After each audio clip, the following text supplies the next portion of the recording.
Aqui é Hegseth, em Singapura. E estamos aqui para ficar. Qualquer tentativa da China comunista de conquistar Taiwan pela força resultaria em consequências devastadoras para o Indo-Pacífico e para o mundo. Não há motivo para amenizar a situação. A ameaça que a China representa é real e pode ser iminente. Esperamos que não.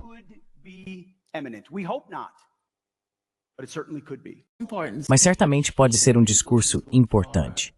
Ele chega a dizer que se o comandante em chefe me pedisse, ou pedisse ao Departamento de Defesa para lutar militarmente uma guerra por Taiwan, nós faríamos isso e venceríamos. Quero saber sua opinião sobre isso.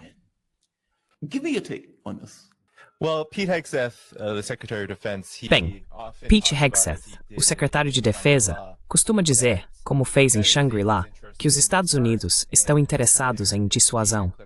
Também circula um vídeo da mídia de um momento anterior do governo Trump, em que ele literalmente afirma que para se obter a paz, é preciso se preparar para a guerra.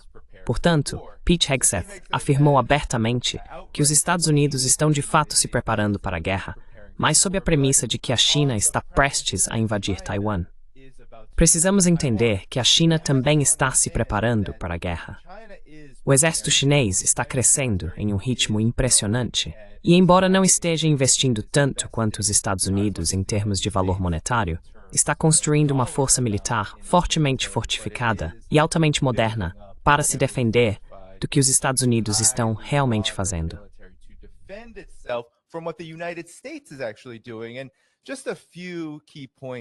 E apenas alguns pontos-chave sobre o que os Estados Unidos estão realmente fazendo, que é provocar a China a solidificar e aumentar seus gastos com defesa e construir esse sistema militar moderno.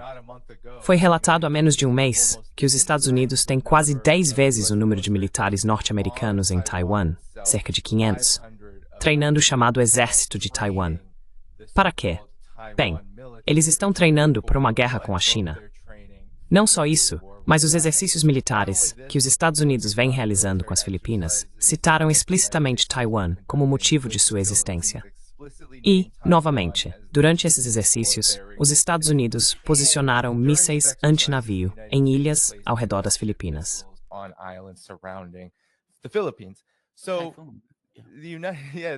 Então, os Estados Unidos estão se preparando para uma guerra com a China, mas é uma missão incrivelmente, absolutamente e surpreendentemente suicida. O CSIS, o Centro de Estudos Estratégicos e Internacionais, simulou a capacidade dos Estados Unidos de travar uma guerra contra a China por Taiwan, e os resultados são absolutamente condenatórios. Uma das questões principais que eu sei que você tem abordado, Jamal, é que a capacidade militar industrial dos Estados Unidos é, na verdade, bastante fraca. Vimos isso com a Ucrânia. As pessoas podem se lembrar de que durante o governo Biden, quando ele autorizou o uso de mísseis Ataque-MS pela Ucrânia contra o território russo, o que acabou acontecendo em apenas alguns meses foi que a Ucrânia usou cerca de seus 40 mísseis Ataque-MS que havia recebido.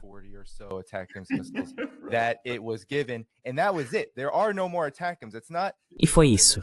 Não há mais Ataque-S. Não é o governo Trump que está cortando o envio de mísseis Ataque-MS para a Ucrânia neste momento. É uma política deliberada, mas na verdade, simplesmente não há mais mísseis Ataque-MS para fornecer. E isso é, na verdade, um grande problema em toda a estrutura das Forças Armadas dos Estados Unidos. Já foi relatado pelo CS nesses jogos de guerra que se você pegar, por exemplo, os mísseis antinavio de longo alcance que acabaram de ser posicionados nas Filipinas e ao redor delas, mirando e apontando para Taiwan, os Estados Unidos só reservaram cerca de 88 desses em todo o seu arsenal militar. O CSIS já afirmou que se os Estados Unidos entrarem em uma guerra por Taiwan contra a China, todos esses mísseis vão acabar em questão de 2 semanas.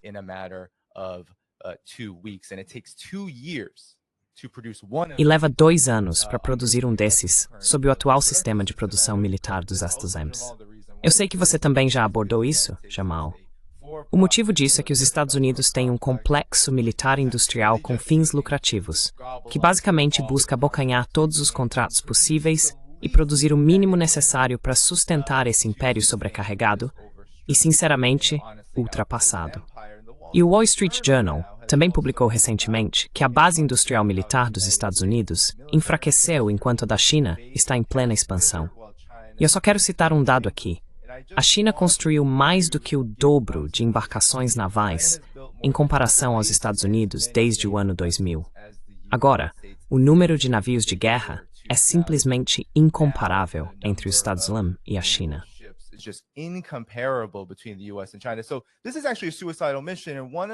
Então isso é na verdade uma missão suicida. E um dos pontos-chave a ser realmente enfatizado quando Pete Hegseth fala desse jeito é que eles na verdade não se importam com essa realidade. Eles não se importam em vencer uma guerra. Eles não se importam com quais seriam os resultados.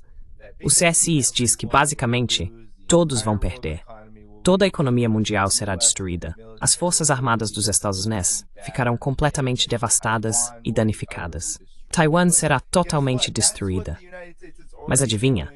É exatamente isso que os Estados Unidos já estão fazendo com Taiwan, ao basicamente colocá-la em servidão por dívidas através de operações militares e vendas de armas, com um acúmulo de 21,5 bilhões de dólares em pedidos, que nunca serão quitados por causa dos problemas de produção militar dos Estados Unidos, e porque Taiwan nunca conseguirá pagar isso.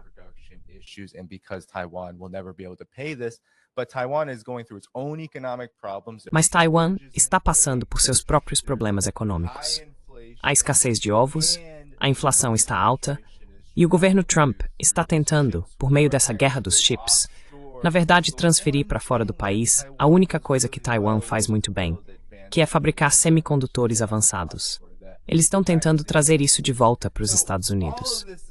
Então tudo isso é para dizer que quando Pete Hegseth fala desse jeito, é os Estados Unidos se preparando para uma guerra suicida, que na verdade tem tudo a ver com conter a China, enfraquecer a China e esperançosamente, em suas fantasias, derrubar o governo da China e a economia chinesa, para que os Estados Unidos tenham livre domínio sobre o mundo, sem absolutamente nenhum desafio ou alternativa.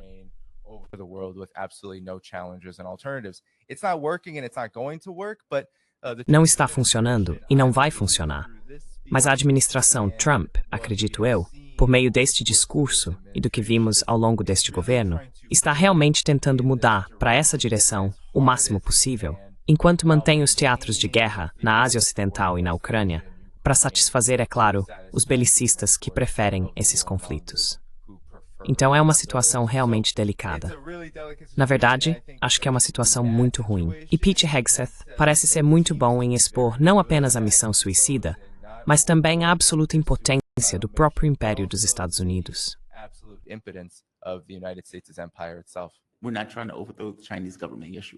Nós não estamos tentando derrubar o governo chinês. Sim, vocês estão. Nós não estamos tentando cercar a China. Sim, vocês estão. Nós não estamos tentando provocar a China. Sim, vocês estão. Todas essas coisas são o oposto. Taiwan tem que olhar para a Ucrânia. E eu sei que Taiwan é diferente porque, sob a política de uma só China, Taiwan é considerado parte da China. Então é uma questão interna, o que novamente torna tudo ainda mais surpreendente do ponto de vista chinês. Nós não estamos tentando arrancar o Havaí dos Estados Unidos porque vocês estão lidando com uma questão interna. Mas a noção de que os Estados Unidos estão agindo como se estivéssemos dispostos a lutar uma guerra por Taiwan. Taiwan tem que ver o que está acontecendo com a Ucrânia agora.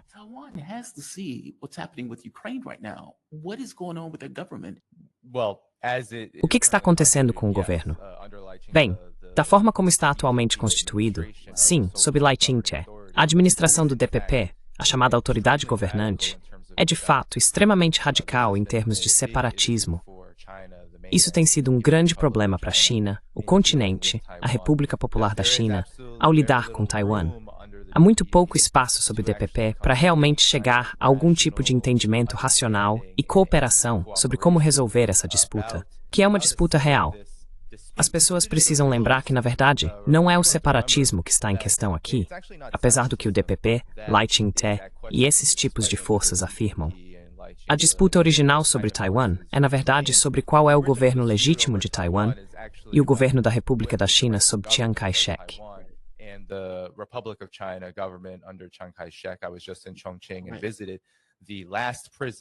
Acabei de estar em Chongqing e visitei a última prisão onde os comunistas vitoriosos estavam sendo martirizados e absolutamente torturados.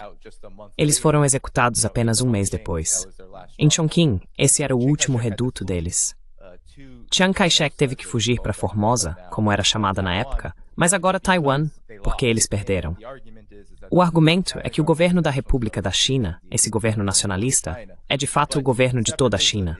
Mas o separatismo é o veneno que foi incentivado e fomentado, claro, com apoio e ajuda dos Estados Unidos, e claro, apoio militar direto, que basicamente usa esse partido como um proxy, semelhante ao que acontece na Ucrânia, mas ainda mais perigoso no sentido de que não há absolutamente nenhuma possibilidade de qualquer tipo de força militar de Taiwan ser construída. É uma fantasia completa. O CSIS diz que a chamada Marinha de Taiwan seria aniquilada em apenas 96 horas.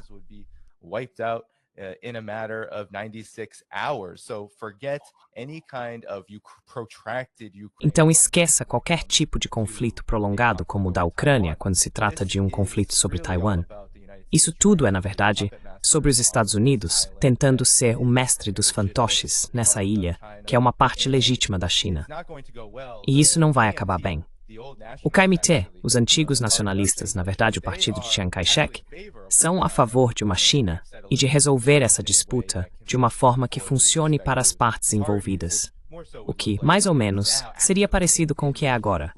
Na realidade, é um modelo de um país, dois sistemas, semelhante a Hong Kong, com suas próprias particularidades. Mas o DPP não tem absolutamente nenhum interesse em fazer isso, o que o torna, você sabe, totalmente submisso aos interesses dos Estados Unidos. E realmente é uma missão perdida e suicida, que se tudo continuar como está, acabará levando a um desastre total para a ilha de Taiwan, caso os Estados consigam o que querem.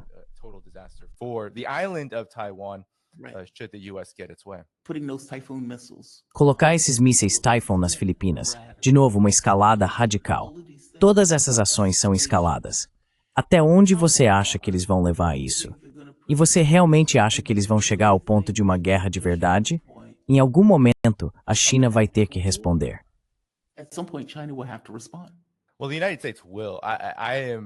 Bem, os Estados Unidos vão. Estou muito convencido de que os Estados Unidos vão pressionar por isso. E é porque os Estados Unidos não podem tolerar o sistema da China. Eles não podem. A elite dominante dos Estados Unidos vê a economia planejada da China. Sua economia socialista de mercado, seja qual for o nome que as pessoas queiram dar, você sabe, a China tem vários nomes. Socialismo com características chinesas. Independentemente do nome, esse é um sistema que a elite dominante dos Estados Unidos quer desesperadamente ver fora de cena.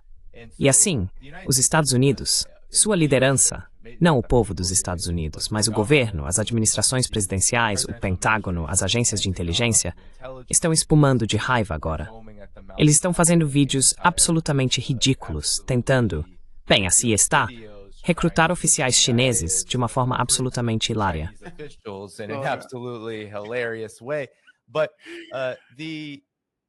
Mas, então os Estados Unidos, seu sistema político, sua estrutura de poder, seu fardo imperial, querem pressionar. A China, porém, e acho que é aí que está a boa notícia, tem jogado muito bem. As pessoas costumam falar sobre como a Rússia tem manobrado a operação militar especial na Ucrânia. Bem, a China tem manobrado as relações através do estreito desde o surgimento da Nova China em 1949. Temos que lembrar que houve duas crises no estreito de Taiwan durante o período inicial da Nova China, a Revolução Chinesa de outubro de 1949. E ambas essas crises foram verdadeiros teatros de guerra, onde os Estados Unidos chegaram a ameaçar lançar bombas nucleares sobre a China. E precisamos lembrar que durante esse período, durante a primeira crise do Estreito de Taiwan, a China também estava ajudando a Coreia em sua guerra de libertação contra os Estados Unidos.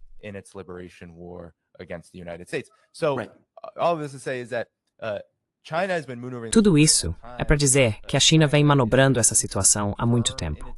A China é muito firme em sua posição, mas também tem uma política muito baseada em princípios, amplamente apoiada pelo povo chinês, que é a de que não há concessão quanto a Taiwan ser parte da China, e que tudo será feito primeiro para garantir que haja uma reunificação pacífica e uma resolução pacífica de quaisquer disputas existentes entre as autoridades de Taiwan e o governo da República Popular da China.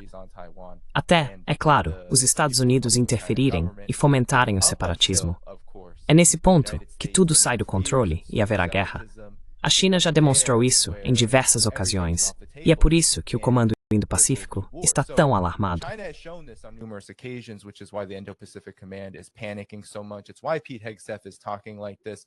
É por isso que Pete Hegseth está falando desse jeito.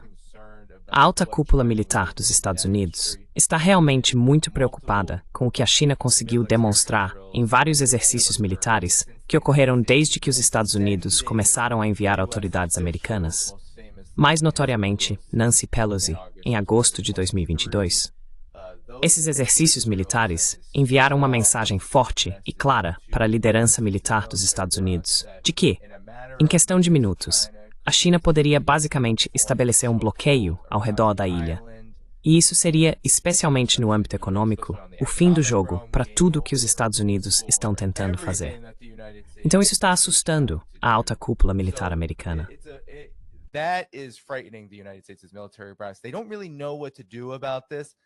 Eles realmente não sabem o que fazer a respeito disso. A esperança é que se os Estados Unidos conseguirem, e você mencionou isso antes, há um enorme cerco militar em torno de Taiwan. E o falecido John Pilger falou sobre isso em A Próxima Guerra contra a China, seu documentário de 2016. Se os Estados Unidos conseguirem organizar, e você ouviu Pete Hegseth dizer isso, se todos esses aliados conseguirem fazer o que Pete Hegseth quer que a Europa faça pela Ucrânia, se todos os países da Ásia ao redor da China puderem se arruinar financeiramente e investir para fortalecer seus exércitos com armas dos Estados Nolas, apoio logístico dos Estados Iolas e tudo mais que for necessário para lutar uma guerra contra a China, então isso dará aos Estados Ioás a vantagem de que precisam.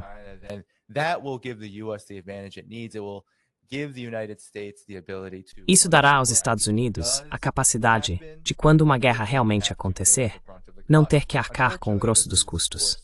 Infelizmente, ou felizmente devemos dizer, isso é brincadeira de criança. É uma noção ridícula. Os países da ASEAN, o Sudeste Asiático, o Ásia-Pacífico, os laços econômicos são tão fortes que mesmo em uma simples guerra comercial com a China, Coreia do Sul e Japão, foram forçados a demonstrar sua unidade com a China, pelo menos no âmbito econômico. Mesmo que discordem e sejam hostis em todos os outros aspectos, tiveram que vir e dizer, não, precisamos realmente formar laços mais fortes com a China, porque se não fizermos isso, estamos perdidos e acabados.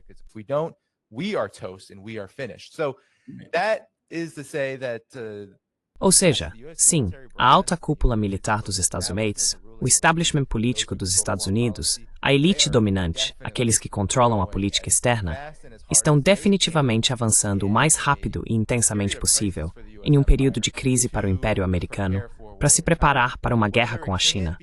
Se essa guerra pode ou não ser travada, é outra questão. Tudo indica, todos os fatos e a realidade dizem que não, mas eles não se importam com isso. E é por isso que a questão nuclear se torna absolutamente imperativa de ser discutida, porque é realmente para onde isso levaria. Os jogos de guerra, tudo isso, provavelmente nem são relevantes aqui, já que ao contrário da Rússia, que eles conseguiram, os Estados Unidos conseguiram, usar um chamado país soberano.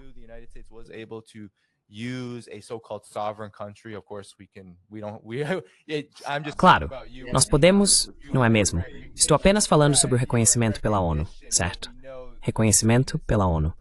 Mas sabemos que a Ucrânia é um proxy e marionete dos Estados Unidos. Mas, em termos internacionais, de direito internacional, da Carta da ONU, sim, após a queda da União Soviética, a Ucrânia se tornou um país soberano, entre aspas. Então os Estados Unidos tinham muito mais influência, muito mais capacidade de fazer o que fizeram com a Ucrânia do que tem com a China. Mas isso não significa que não estejamos vendo a formação de um gatilho que pode levar a um conflito nuclear entre os Estados Unidos e a China.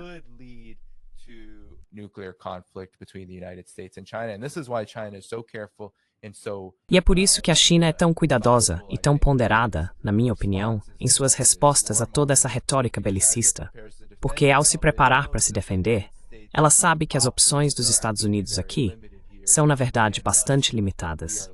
E assim, ficamos à mercê dos caprichos dos árbitros e governantes do império, que são muito irracionais, muito agressivos e historicamente desequilibrados. Eles não costumam aceitar derrota ou opções limitadas de forma tranquila quando querem o que querem.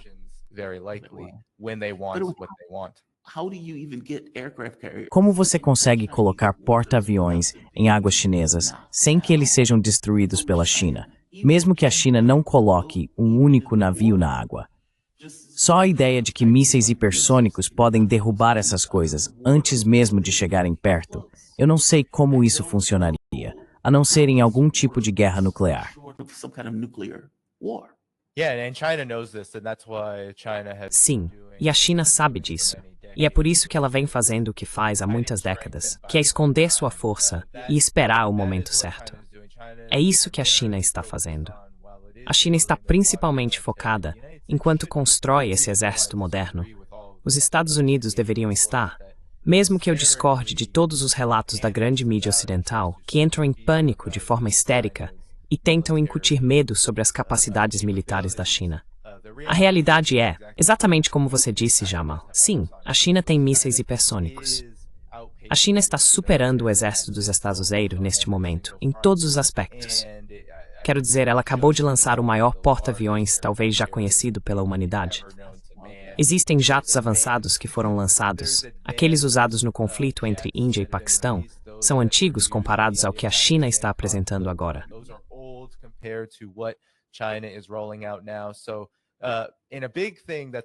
Então, uma questão importante que o Wall Street Journal aborda em seu último artigo sobre o aumento da diferença entre as forças armadas dos Estados Unidos e da China é que não se trata apenas de armamentos militares. As pessoas realmente ficam obcecadas com comparações de armas, mas a questão é todo o processo de produção.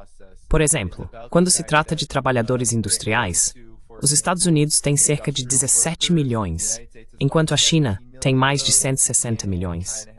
Ou seja, estamos falando de a China ser capaz, em um processo muito rápido, como vimos durante a Covid, construindo um hospital em uma semana, e no rápido desenvolvimento da base tecnológica e das tecnologias avançadas da China, de ter a capacidade, quando está encurralada, quando se sente ameaçada, de imediatamente redirecionar sua economia para suas próprias necessidades.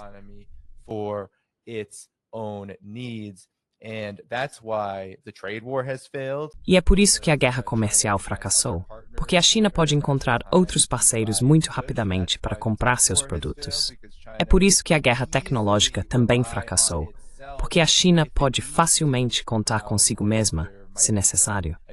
Claro, pode haver alguns problemas iniciais, mas já vimos a China avançar sua produção de chips a um grau tão massivo, em tão pouco tempo, que agora a Huawei está construindo carros inteligentes e carros 5G que podem dirigir sozinhos. Isso acontece porque todas essas medidas acabam tendo efeito contrário.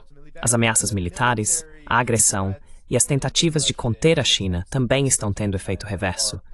E sim, isso só pode levar a uma guerra nuclear. Por isso, a China está fazendo tudo o que pode para evitar isso. Ela está jogando um jogo muito diferente. Está tentando construir o mundo que não só ela quer ver, mas provavelmente que a grande maioria do mundo quer ver, que é uma ordem mundial mais justa e equitativa, que prioriza o desenvolvimento, prioriza o multilateralismo, a multipolaridade em vez da dominação unipolar, da dominação de espectro total e da agressão militar.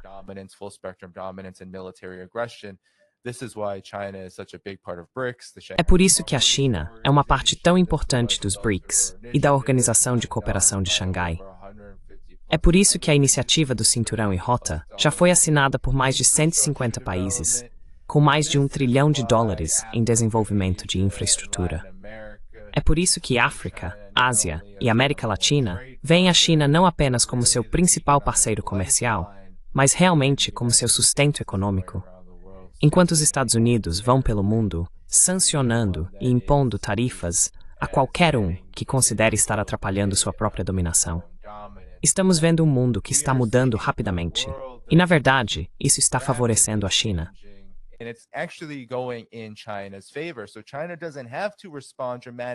Então, a China não precisa responder de forma dramática por enquanto.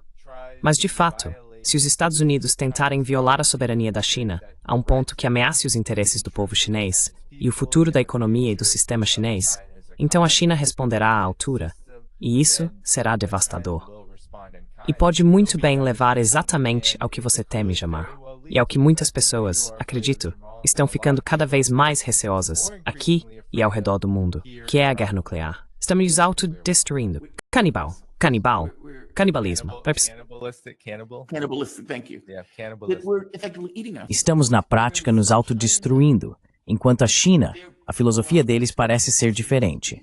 O custo-benefício parece existir lá de uma forma que não existe nos Estados Unidos. Bem, vou tentar simplificar bastante.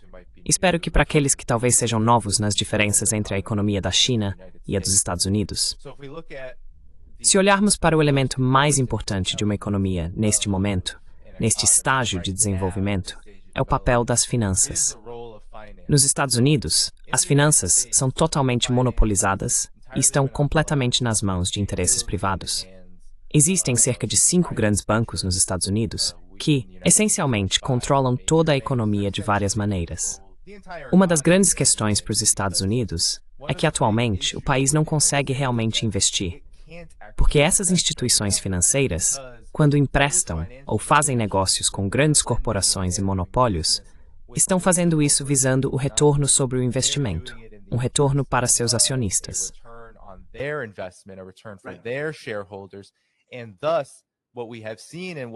E assim, o que temos visto, e sobre o que economistas como Michael Hudson têm falado, é essa enorme proliferação da dívida.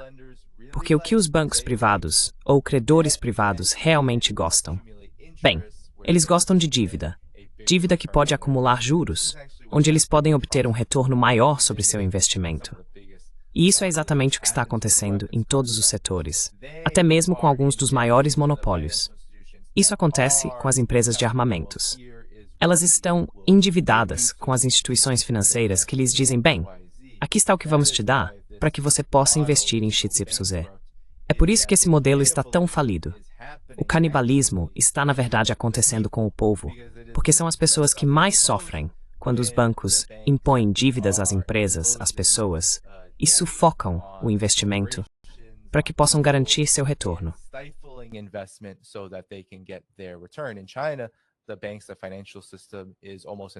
Na China, os bancos, o sistema financeiro, são quase totalmente, se não totalmente, de propriedade do governo. É público. Não existem 5 grandes bancos privados na China que operem com base no lucro. Os bancos deles operam com o objetivo de como planejar a economia e investir financeiramente nas prioridades que o governo determina. Você pode ver isso nos relatórios dos CSIs. Pode ver em praticamente qualquer relatório econômico e militar sobre a China, dos think tanks ou think tankistão nos Estados Unidos. O maior problema deles sempre é que os Estados Unidos analisam cada investimento apenas sob a ótica de obter lucro.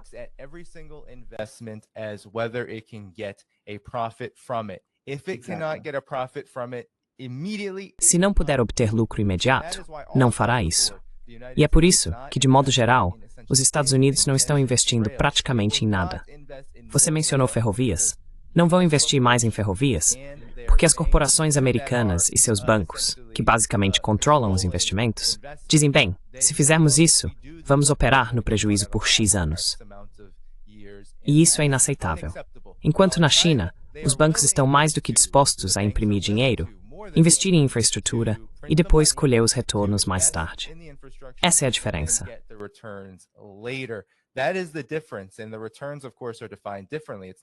E os retornos, é claro, são definidos de forma diferente. Não se trata apenas de quanto dinheiro é recuperado. É sobre que tipo de economia, desenvolvimento econômico e padrão de vida podem ser elevados para pessoas que antes não tinham acesso a isso. Eu estive recentemente na China, e se você observar, por exemplo, o trem de alta velocidade que você mencionou, e só a ideia de transporte em geral, eu viajei de Xangai a Wuhan em cerca de 3 horas e meia.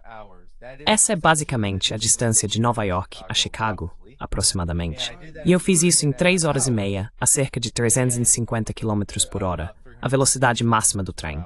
Nos Estados Unidos, se você fosse pegar um trem semelhante, se conseguisse, passaria mais de 19 horas no trem. You're going to spend 19 plus hours on the train. You're going to probably make dozens upon dozens of stops. Você provavelmente vai fazer dezenas e dezenas de paradas. É realmente inacreditável. Isso não é uma solução. Você vai acabar voando. E provavelmente vai pagar, vamos ver os bilhetes de classe econômica no trem de alta velocidade na China, para esse trajeto específico, e a maioria deles custa mais ou menos o mesmo, dependendo da região, cerca de $50 americanos. Mas se você quiser pegar um trem dessa distância nos Estados Unidos, provavelmente vai pagar 3 ou 4 vezes mais, por um processo muito mais lento. Na verdade, inviável. Então essa é a diferença. A China investiu em infraestrutura porque manteve os setores estratégicos da economia, aqueles que são mais críticos para o desenvolvimento e para a capacidade de planejar e organizar a economia de acordo com os interesses de onde se quer chegar.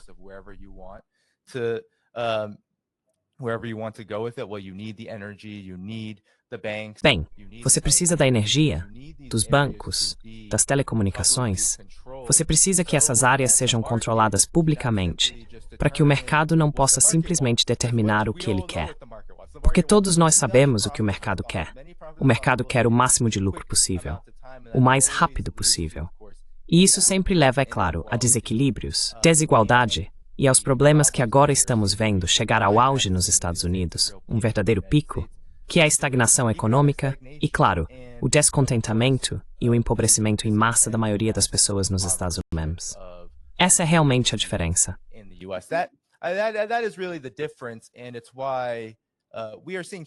E é por isso que estamos vendo a China realmente vencer quando falamos sobre uma guerra entre os Estados Unidos e a China. A China, na verdade, já venceu em muitos aspectos, porque conseguiu, sob as ameaças e pressões da agressão dos Estados Unidos, se transformar na economia mais bem-sucedida do mundo e em uma que rapidamente está se tornando o futuro da ordem mundial. Enquanto isso, os Estados Unidos, ao perseguirem uma agressão sem fim, porque querem que os bancos e seus grandes monopólios controlem todo o mundo e seus mercados, acabaram provocando um êxodo dessa ordem mundial de unipolaridade dos Estados Unidos.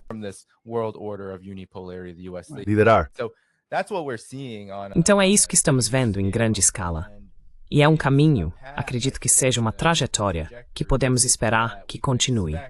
Isso é claro até que o povo dos Estados Unidos determine e decida que quer um tipo diferente de destino para si mesmo.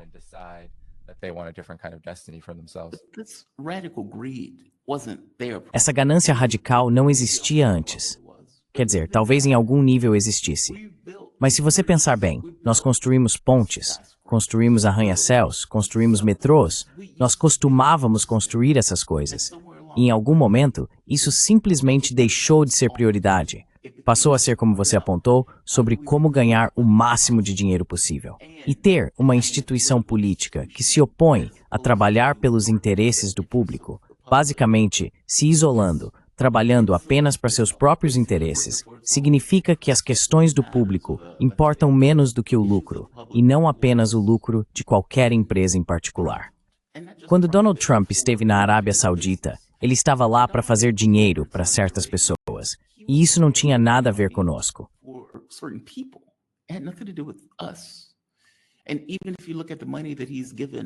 E mesmo se você olhar para o dinheiro que ele deu aos republicanos, esses 5 trilhões de dólares, 20 trilhões na dívida de que eles estão falando, já estamos com 36 trilhões de dólares em dívida. E eles estão cortando serviços para fazer isso. Isso é impressionante. Significa que há uma podridão na forma como nossa sociedade está funcionando, de um jeito que não parece ser o caso na China. Eles têm uma liderança competente. Tivemos Joe Biden, que estava fora de si. Agora temos Donald Trump, que está fora de si. Donald Trump já esteve lá antes, fora de si. Kamala Harris não era uma opção viável. Então, nosso sistema político nem sequer está produzindo líderes competentes. Você acha que isso é um problema sistêmico?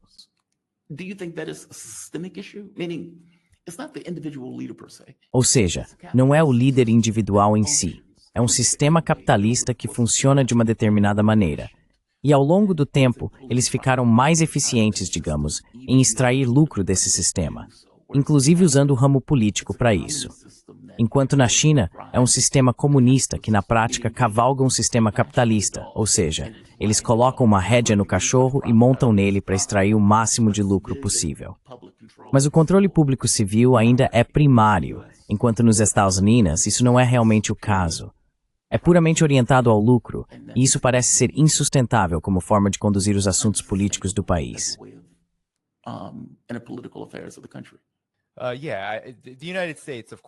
Os Estados Unidos, é claro, desde sua fundação, sempre tiveram o capital no comando. Isso não deveria surpreender ninguém.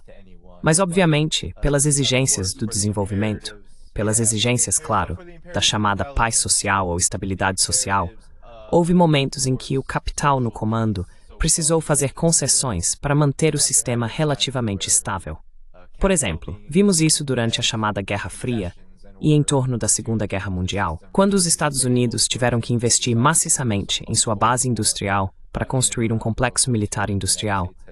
E também, claro, compartilhar alguns desses frutos do desenvolvimento com os trabalhadores, para que eles não olhassem para a União Soviética, por exemplo, e dissessem: "Ei, eu quero aquilo."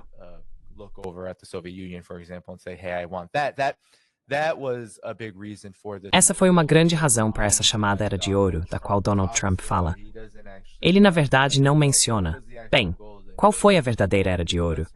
E sejamos honestos, a era de William McKinley e dos chamados barões, ladrões e tudo isso, na verdade não foi uma Era de Ouro. Quero dizer, foi o período das leis Jim Crow. Não estamos realmente falando. Claro, foi o surgimento, sim, nesse período, do início da indústria dos Estados Unidos, levando os Estados Unidos a se tornarem a potência industrial e a potência do capital e do capitalismo. Então você acha que foi a União Soviética? É isso que parece que você está dizendo.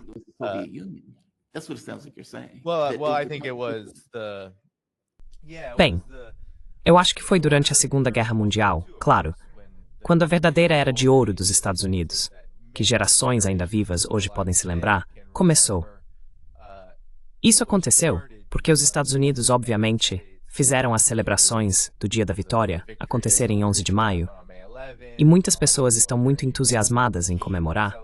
E eu acho que, sim, é ótimo que muito mais pessoas entendam os sacrifícios da União Soviética naquela época. Mas também é preciso entender que os Estados Unidos fizeram de tudo para ficar fora daquela guerra, para poder sair de sua própria crise econômica prolongada, que ameaçava afundar o capitalismo norte-americano como um todo.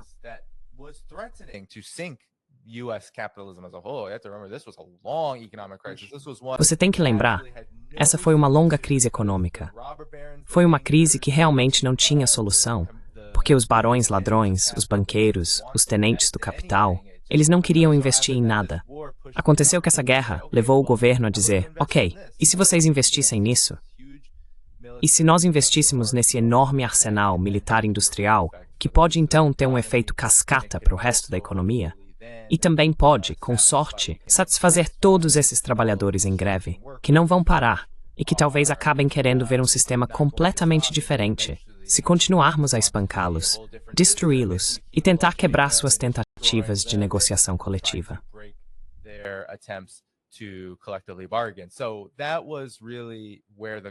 Então foi daí que veio realmente a Era de Ouro, da crise de dois lados, uma recessão ou depressão, e a resistência a ela, além de uma guerra. É nesses momentos que mudanças massivas para melhor realmente ocorreram nos Estados Unidos. Quando há essas crises em múltiplas frentes que forçam o capital a agir. Mas na China, isso não está acontecendo. Na verdade, não houve recessão na China. A China, é claro, tem seus próprios problemas com abertura e reforma. O desenvolvimento desigual tem sido uma questão. Você sabe, as pessoas falam sobre desemprego e preços de imóveis.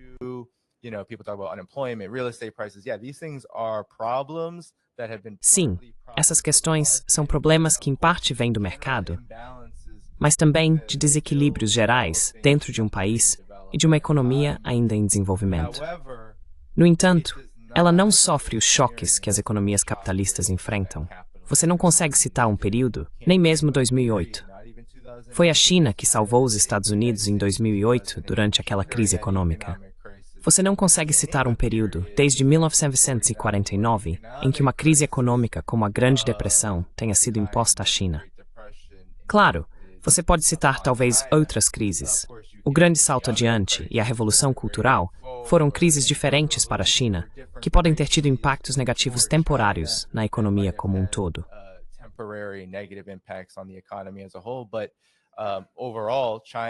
Mas, no geral, a China, por ter uma economia planejada, por seu governo estar no comando do mercado e do desenvolvimento, possui uma vantagem significativa para manobrar em meio a crises em prol dos interesses da China e para o benefício do povo.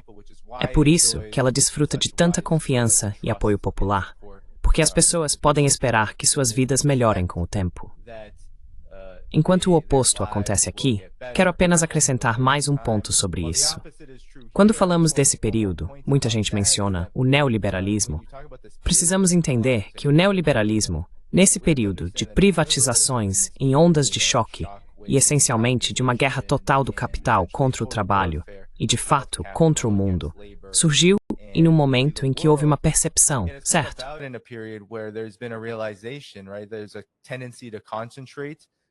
Existe uma tendência à concentração quando o capitalismo está no comando. Há uma tendência à monopolização. Há uma tendência, então, de buscar a maximização do lucro a todo custo. E esses fatores juntos levaram, sim, a um período em que, como eu disse antes, o investimento é visto como um custo, mas com a maximização do lucro realmente sem restrições neste momento, isso significa que o próprio capital está, como você disse, tentando engolir tudo, canibalizar tudo, exceto a si mesmo. No entanto, a tendência do capital é, na verdade, monopolizar. Então isso acontece de qualquer forma. Então essa é a situação que você tem. De um lado, há uma crescente concentração de riqueza e capital, e claro, todos os problemas decorrentes disso explodindo do outro lado, nos Estados Unidos e, na verdade, na situação mundial.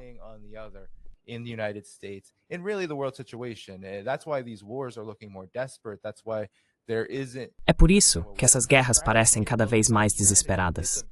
É por isso que não há, você sabe, as pessoas falam, bem, qual é a estratégia aqui? Bem, não é uma estratégia.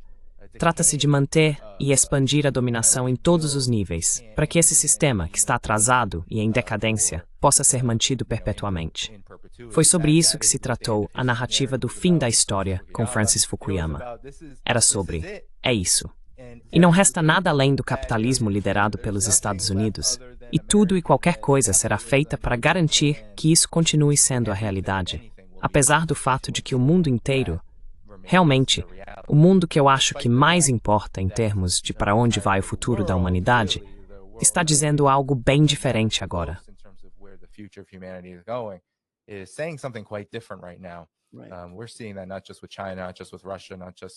Estamos vendo isso não só com a China, não só com a Rússia, não só com as partes mais vocais e ativas do mundo multipolar, mas estamos vendo isso em toda a maioria global, de maneiras mais silenciosas, que refletem o próprio sentimento de isolamento dos Estados.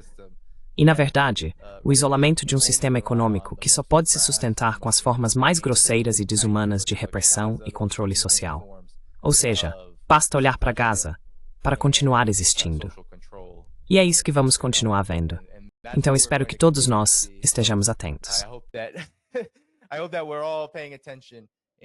E todos podem agir de acordo enquanto entramos nesse período. Isso entra naquela coisa toda de plantador, certo?